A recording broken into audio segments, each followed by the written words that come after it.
សួនច្បារស្ទឹងពោធិ៍សាត់នេះខ្ញុំត្រឡប់ទៅវិញហើយត្រឡប់ទៅវេទិកាអុំទូកវិញ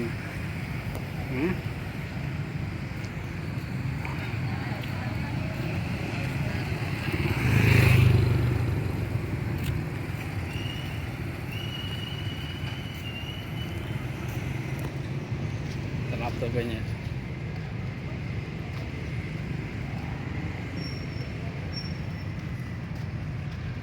ហើយញញស្មៅ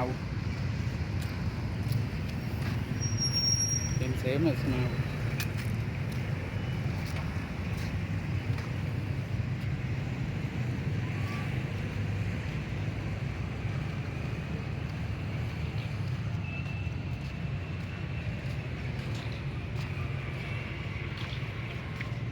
បនំទុំដល់ទីសុភ័ក្រព្រះខែ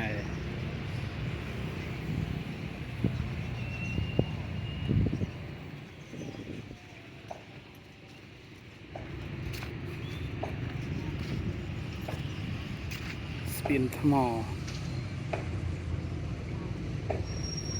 ពេលយប់ស្អាតតបតែងភ្លើងស្អាតពេលយប់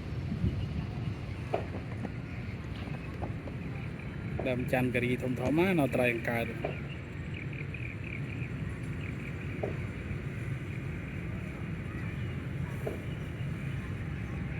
ទឹកខែនេះល្អខ្វល់បណ្ដោយ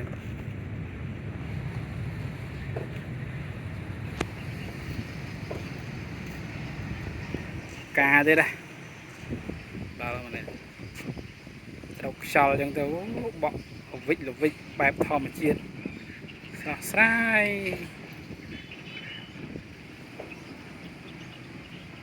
សំគួបសំខែវស្សាមកត្រូវភ្លៀងអីអញ្ចឹងទៅវាល្អ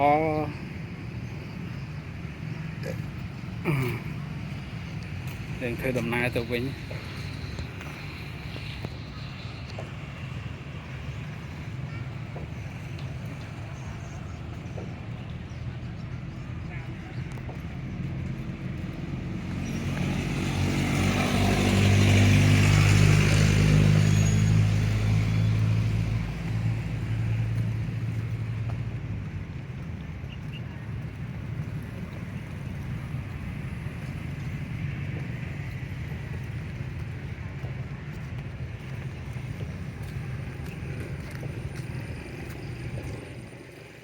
វេទិកាអុំទូក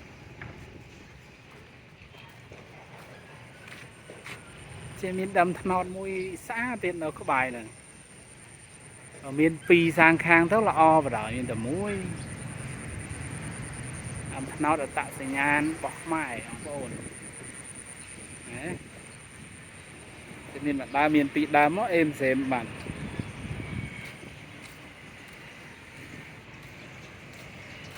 វេទិកាអុំទូក